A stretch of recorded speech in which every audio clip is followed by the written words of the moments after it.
Hey everyone, welcome back to bageltcg. Today we're going to be doing a deck tech on the winning build of Briar that won the recent 10K tournament. This is a really spicy KORSHEM Briar build. It's using Belittle, KORSHEM, and a lot of really cool spicy cards, and I definitely wanted to show it off on the channel. But before we jump into that, I want to give a shout out to our sponsor, Whipped Wizard.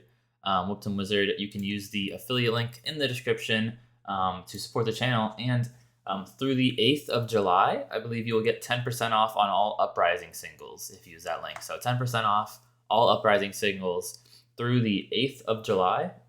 Yeah, use the affiliate link in the description. They gave really great prices, fast shipping. I really love Whipped Wizard, so definitely support them. Also, my Patreon, you can support us through Patreon. I want to give a shout out to, Adam and Sean O'Connor, who are our recent Patreons. Thank you for supporting the channel. If you become a patron, you get extra content.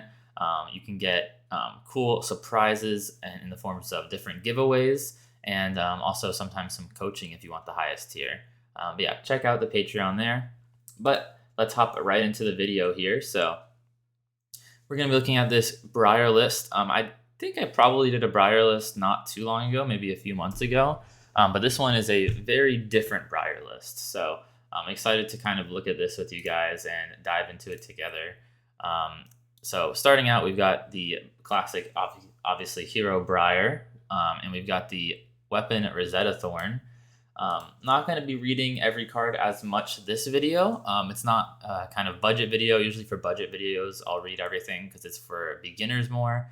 But for higher level, high competitive deck techs like this, I like to assume the listener has some kind of knowledge of what the cards do. And I more want to talk about the interactions and what I think about the deck. So the kind of interesting equipment here, actually quite a few different interesting choices, namely Crown of Seeds, right? So we have Crown of Seeds as the headpiece here.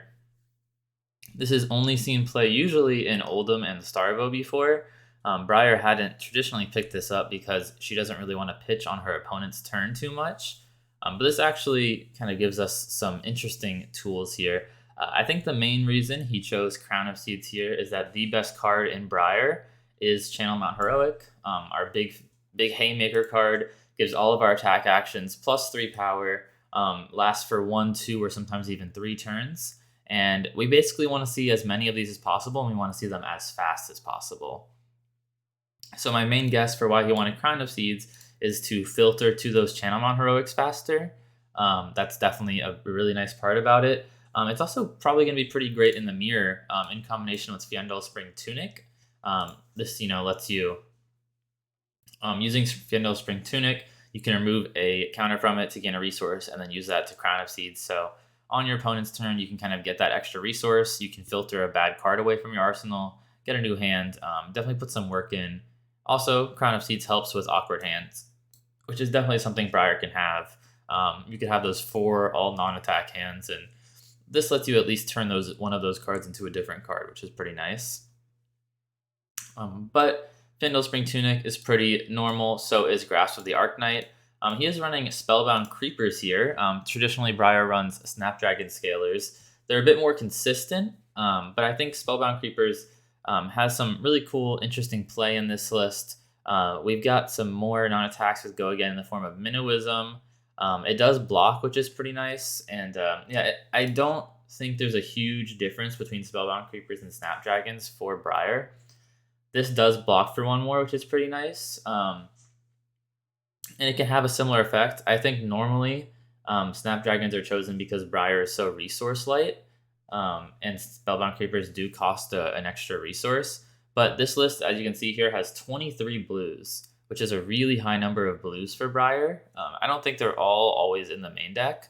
At least I would assume they're not. But that is a lot more blues. Most Briars run like 17 or 18.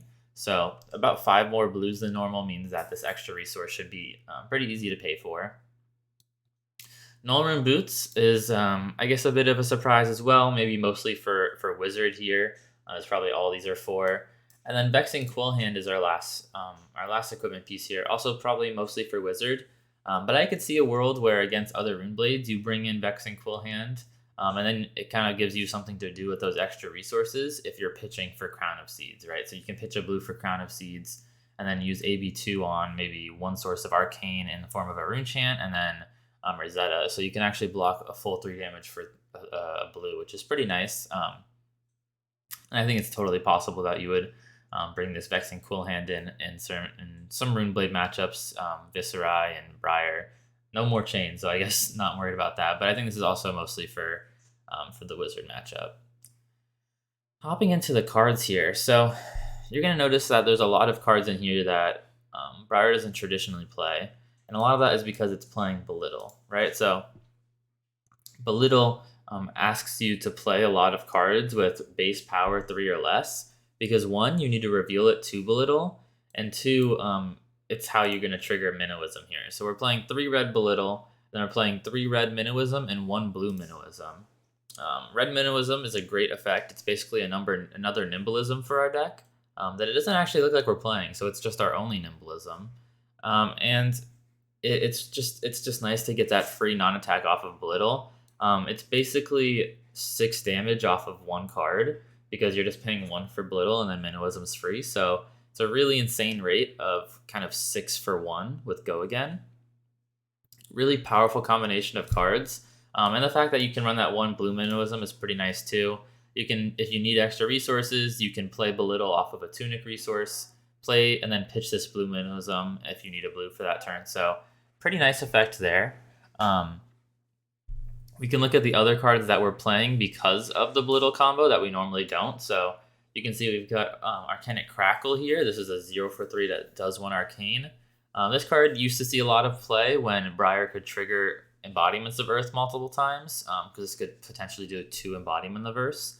But since you can't do that anymore, this card didn't see as much play, but definitely makes sense to see it in the Belittle version. We're also seeing red Vexing Malice. This is a 1 for 5 damage, which is a pretty good rate, and it's split damage, which is nice too. Also didn't see a ton of play though because it doesn't have Go Again, and it is cost 1 resource, but we're playing more blues, so the 1 resource isn't that big of a deal, and it definitely is nice to have this trigger on our Belittle. And then the last one is Explosive Growth here. This card, we're playing a lot more Earth cards than the normal list, so we're actually playing a few more of the Earth Fuse attacks, and Explosive Growth is one of those. Nice little 1 for 3 again.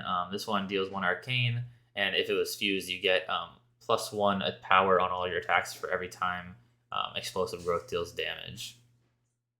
So potentially giving all your attacks +2 if this hits with the Arcane and with its physical. So solid card. It's pretty bad if you're not fusing it. I mean, it's a 1 for 4, which is fine, but the big benefit is that it is for Belittle and Minnowism. I don't think you would ever play this card in Briar if you're not playing the Belittle Minnowism package. Another interesting card we've gotten here is Rites of Replenishment. This card is interesting, doesn't normally see play in a lot of Briar decks. I think it is probably in here. My guess is as a sideboard card. I think it's a sideboard card. It helps you put more cards back in your deck, so probably against something like an Oldhim that's trying to fatigue you out a lot of the time, or where you start running out of threats. This will let you potentially put 2 cards back into your deck. When you attack with it, if you've dealt Arcane, you put a non-attack at the bottom of your deck and from your graveyard, and if it was fused, you can put an attack from your graveyard on the bottom. So pretty solid effect, especially against games where we're going really long. A lot of the other stuff is pretty standard. Bramble Spark is fairly standard, very good card. Channel Mount Heroic's pretty standard. Enlightened Strike is pretty standard. Ravenous Rabble. We are only playing 1 Overload, which I think is a little interesting considering it is so good with the Belittle Minnowism package. I could see this going to 2 Overload, which is what most Briars play anyways. But my guess is that he just needed to make some slots, and this is one of his cuts. It is one of the weaker cards. Snatch is pretty standard here, as well as Swarming Gloomveil. It is interesting to see 3 Runic Reclamations. He was definitely expecting to see some Prism, and it turns out he was right. Prism was the most represented deck at the 10K, so it was a good idea to bring these 3 Runic Reclamations, as well as the 3 Command and Conquers to give him 6 Phantasm pops. Command and Conquer Usually a little expensive for a Briar deck, but once again, playing more blues than normal at 23 blues, so makes sense to see the Command and Conquer. I am a little surprised to see Ravenous Rabble. This card's really good, but it's going to be a 0 for 2 a lot in this deck. I mean, we're playing a lot of blue cards, and this is definitely going to miss a lot. I think I would probably cut this card for something else. It's just a little iffy, especially when we're going to whiff on it so much. Some other sideboard cards, we've got 2 Exude Confidence. This card is really nice. I think it's going to be very good against Icelander.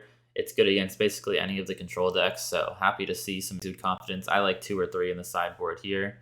And then another, let's see, we've got standard, pretty standard Sonata Arcanix here. And then I think the last red card to talk about is a 1 of Rattlebones.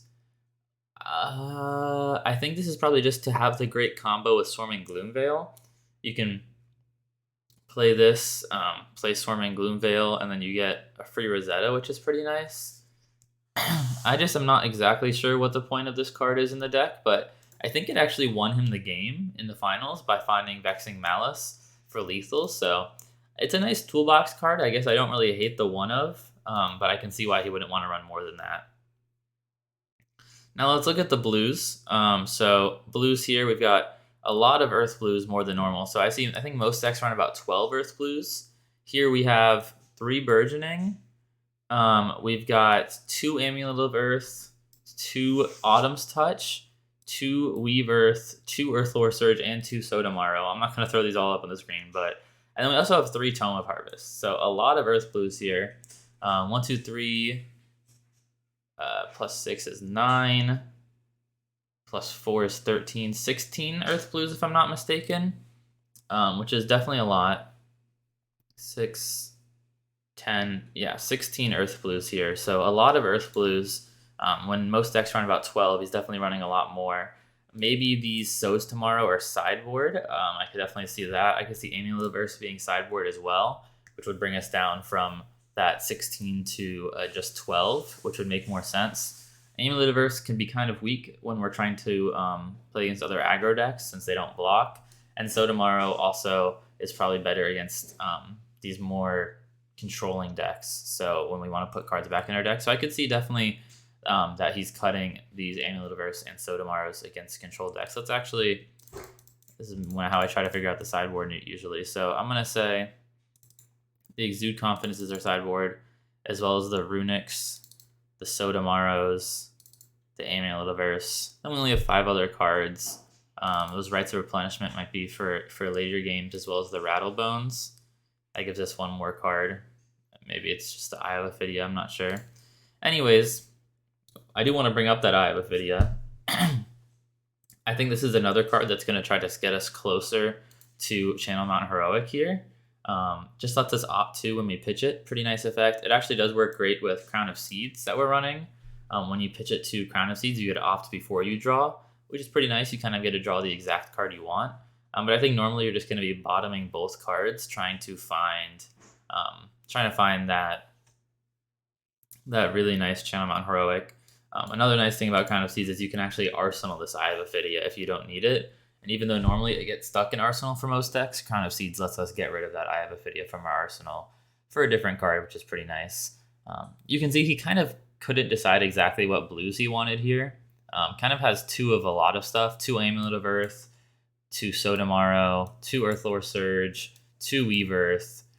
There's a few cards he did like. He apparently liked Burgeoning enough to run all 3, and Tome of Harvest. I do think Tome of Harvest is probably the best Earth blue, so I get having that at a 3 of. Burgeoning is a nice 2 for 5 from Arsenal, so I can see how it's the best attack to have here in this slot. Outside of that, we've got the 3 Force of Nature. This is probably one of our best cards in the deck. Works amazingly with Channel Mountain Heroic. Lets all of your cards draw when they hit on a Channel Mountain Heroic turn. We've got the 1 Gorganian Tome. Basically should always run this card. It's just really nice free non-attack that replaces itself and gets you halfway to an Embodiment of Lightning. And then we've got kind of the card that's going to show up sideways on the screen here. But we've got Korsham. So let me see if I can actually rotate this for you guys real quick. And then we can kind of try to look at this together. That did not do what I wanted here. All right, so maybe we won't be able to rotate it. Transform. Hey, we did it. Okay. So KORSHEM here. This is the fabled card from Tales of Aria, and it costs 1 resource. It's a non-attack action with Go Again, and basically it has the effect of this one's written all fancy, so it just says when you arrive at the legendary KORSHEM, Go Again. Basically, it's a 1-cost non-attack with Go Again. It's a landmark, which is a really cool type of card that just sits in the arena. It says whenever a hero reveals a card, they gain a resource, they gain a life, or their next attack gains +1 defense, or their next action card they defend with gains +1 block. So lots of different things to do here, but basically you get a benefit every time. This is for both players, so your opponent will benefit as well if they're revealing cards. But whenever you fuse, for example, with Bramble Spark, that is going to be sideways now. Whenever you fuse with Bramble Spark, whenever you reveal a card to Belittle, there's lots of different ways that our deck's going to try to reveal cards through fusing, through Belittle. I guess that is actually probably the reason he runs Ravenous Rabble, is Ravenous Rabble reveals the top card. So our deck's going to try to reveal as often as possible. And then we get a few different benefits. We can choose from any of them. Most common it might be either the resource. Getting a free resource is really nice, or gaining +1 power on our next attack, on our next attack action card. Actually, it just says next attack, so it might work on weapon too. I'm not sure. But yeah, the benefit is really the free resource or the free damage for our aggressive deck. You do have to make sure you reveal every turn. So this might only last for 1 turn. If no one reveals on the next turn, it's going to go away. But there's sometimes a way for you to reveal cards on your opponent's turn. I'm not sure exactly what ways this deck has ways to reveal on the opponent's turn. I don't see any off the top of my head that is a way for us to reveal a card on our opponent's turn, but maybe we're just using this as a one-time effect. It's actually not a bad non-attack action just as a one-time effect, because it's kind of free. If you play it for 1 as a non-attack with Go Again and then you reveal right after, you can just gain a resource. If you can reveal multiple times that turn, I believe it triggers every time, so you can get a lot of benefit from it that turn. But yeah, this card's really nice. Actually, I believe whenever... So it only you don't actually have to reveal a card to keep it around. A hero just has to either gain a resource, life, power, or defense. And I do remember that's how we're actually supposed to keep it around. So Briar's ability, her non-attacks gain +1 defense from Embodiment of Verse, and that counts as gaining defense. So if you can block with a non-attack on your opponent's turn with an Embodiment of Earth out, that'll keep Corsum around. That is actually the way you're supposed to keep it around your opponent's turn. Your opponent might gain life or power or defense on their turn. They might gain resources. That doesn't count pitching. That's like gaining resources through alternative methods, I guess. But there's a decent chance they'll keep this around. Once again, your opponent might benefit from it as well, but ideally, you will benefit from it more. So really cool to see this card see play. I actually think it's a pretty strong card. And I'm not sure if this is the optimal version of Briar, but I definitely think it's the most fun version of Briar. And it's obviously good enough to win a 10K. Congrats to the winner who got $5 grand for winning. So really awesome there. I think the only card that we didn't go over that isn't going to matter too much is we didn't go over the Sting of Sorcery here, which is our last blue non-attack action. I think this card's fine. I definitely think that there could be better options. But I think overall the deck's really solid. I like what he did to add some extra Earth Fuse to trigger KORSHEM more. I like the Eye of Ophidia and the Crown of Seeds to dig for Channel Mount Heroic. I don't think this is going to be the final version of Briar, but I definitely think it's getting closer to kind of a solved version of Briar that's really powerful. So definitely like what he did with this deck. I like the innovation, and I think we're kind of getting closer to that peak Briar deck that we'll get to one day. I will have the deck linked in the description, so check that out. Remember to like, subscribe, comment, and I'll see you guys next time.